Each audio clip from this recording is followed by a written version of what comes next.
Naila, आंखें खोलो मेरी जान। सोया कौन लेकर आओ जल्दी। जाओ। ये मोहब्बत नहीं है मेहमद, ये तुम्हारी दिमाग का फुतूर है। हम दोनों आज ही शादी करेंगे, समझ गए ना तुम? मैं फौरन अभी ओजान को खबर देती हूँ। नहीं, हरगिज नहीं।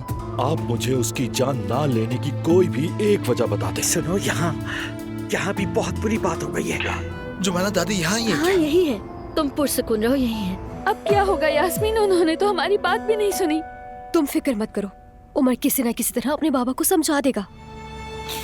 सिर्फ तुम्हारी वजह से वो आज इस हालत में पड़ी है। ओजान, यार सब ठीक तो है ना? बताओ मुझे, कोई मसला हुआ है क्या? अगर नाइला आंटी को कुछ हो गया आयजा, तो? तुम फिक्र मत करो, हम अस्पताल में हैं। आंटी महफूज हाथों में है। क्या आप दोनों ने शादी की? नहीं, ओजान अल्लाह औरत करे। बाबा, अभी इन सब बातों का वक्त नहीं है, प्लीज बस कर दे। तुम्हें ऐसा लगता है क्योंकि ये तुम्हें मुनासिब लगा? ओजान को अचानक काम याद आ गया, लेकिन वो वापस आएगा। हाँ ठीक है, आ जाएगा। गम न करो हमीद, खुदा के लिए गम न करो।